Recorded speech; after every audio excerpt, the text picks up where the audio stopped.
As we re-enter a world where a lot of information can be transferred in person, many people are holding on to the idea that conveying information in a video can be a bit more engaging than writing everything in a super long email. In making these videos, there were many technical skills that were required, such as getting good sound, editing, lighting. But one thing that I hear a lot from folks is that they still hate watching themselves. They don't like their delivery or their cadence. They think they sound unenthused, but awkward when they try to sound enthused. Hopefully these tips can make you feel better about your talking head videos and morph you into the presenter that you always wanted to be. This is E-ducation. Let's get started.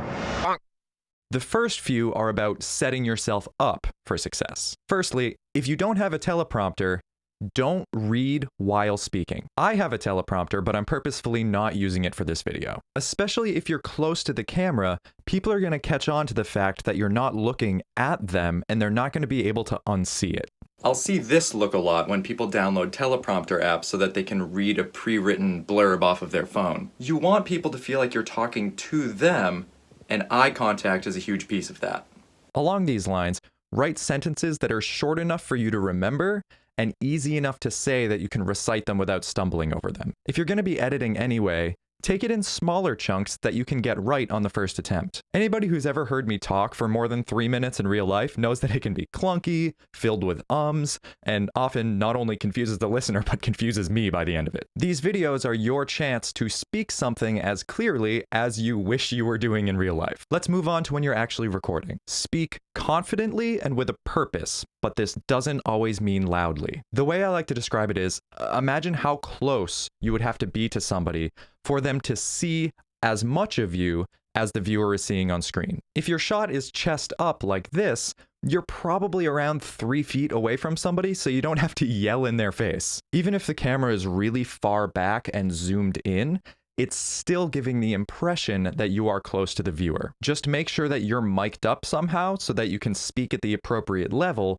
and still get clean audio from a distance. Next up, don't be afraid to accent words kinetically. Hand movements, head nods, they're all great as long as you are using them in moderation and purposefully. What this will also help you do is visually and verbally emphasize keywords in a sentence. And this leads us to the next one. Commas, commas, commas. If you use commas, observe the commas. Steamrolling through sentences can make it seem to the viewer like you're just reciting something instead of coming up with those thoughts in real time. Slowing things down and pausing for a moment between words isn't going to end up being as drastic as it might seem. With commas, for instance, you can start by giving yourself enough time to repeat the last word that you just said. As an example, with complex sentences, commas can give the listener enough time to process, which adds intelligibility. As an example, with complex sentences,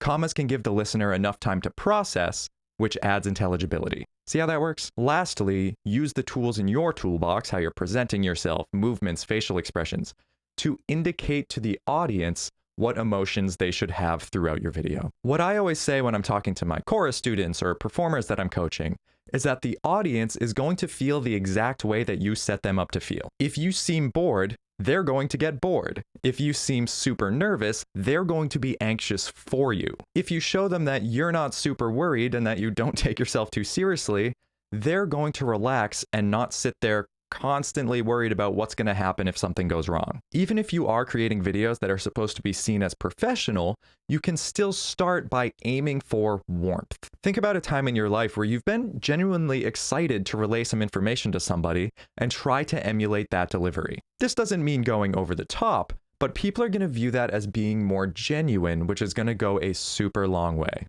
There we have it. Hopefully some of this helped you loosen up a little bit as you're talking to camera. As always, share this video if you found it useful, like, subscribe, and leave any questions you have down below in the comments. Also, make sure you check out my website, daiglespage.com. We're slowly getting more stuff on there, including the virtual choir checklist, which is great if you still have to crank out 1 or 2 virtual choirs toward the end of this abnormal school year. I'm Greg, this is E-ducation. Thank you for stopping by, and I will see you next time.